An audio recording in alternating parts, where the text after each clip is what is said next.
Hello and welcome to this video on kombucha. This is a relative newcomer to the group of fermented beverages that have reached mainstream consumption. It is touted to have many health benefits, few of which are substantiated. It has an acquired taste that some find they really enjoy, much like kimchi. Unlike others, this is not just a fermented beverage, but one made with multiple organisms. Kombucha is properly called kombucha tea and is made, surprisingly, from fermented sweet tea. It is ever so slightly sweet and carbonated as a drink.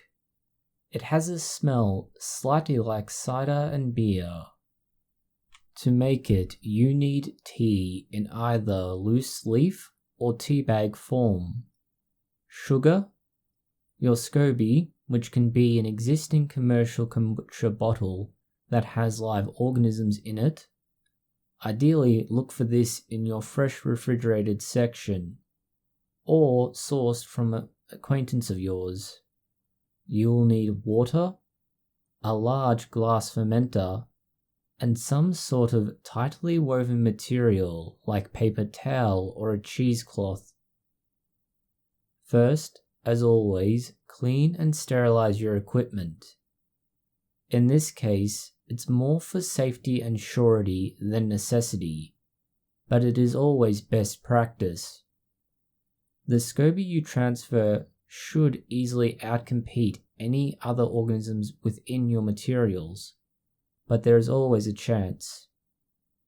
In a large pot, you should bring the water to heat and add to this your sugar.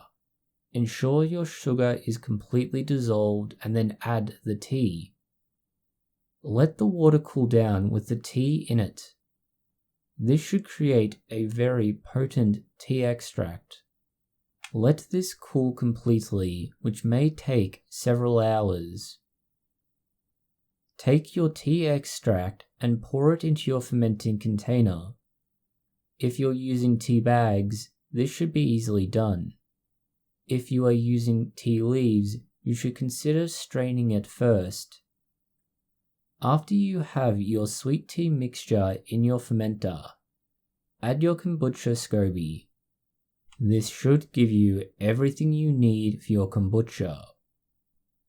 Now you need to cover it with your material and secure it to the top. This should then be kept at around 21 degrees centigrade. This is generally room temperature.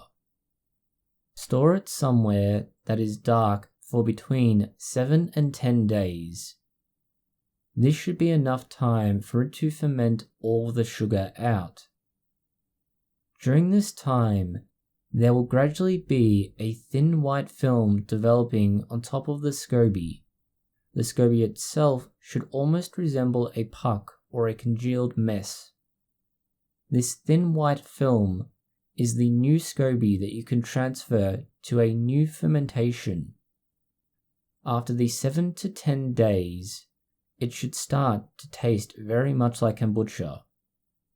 This will be a dry, if not nearly bitter taste, and will have a little bit of carbonation to it. The SCOBY itself should be floating at the top of the liquids and perform as a nearly perfect seal over that liquid. Take your kombucha and pour it out through a funnel into bottles, ideally having something like a coffee filter in the funnel. This will prevent anything solid from getting through. Cap your bottles of kombucha and put them to a side. Ensure you use pressure-rated bottles. In many respects, your kombucha is similar to vinegar. It is made from a renewable culture that will survive for a long time with just a little care. All you need to do is take it out and place it into a new batch or into a suitable media to freeze or refrigerate. This could be a small quantity of sweet tea mixture.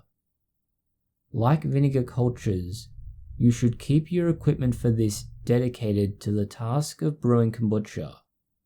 The bacteria involved could very easily ruin a batch of anything else that you are trying to make, whether that is vinegar, beer, cider, anything that is fermented. The bottles that you've put to a side, if you are not going to consume them immediately, will gradually lose the carbonation. They will also become more bitter. You can overcome both of these problems by adding a little bit of sugar to the pressure-rated glass bottles. This can also be done if you want to further carbonate your kombucha, or consume it as is with the carbonation present. Kombucha is not limited to black tea like that seen here. You can make it from green, white, or flavored teas. Thank you for watching this video. If you have found it interesting, consider liking, sharing, and subscribing. Please post any comments, questions, or suggestions below.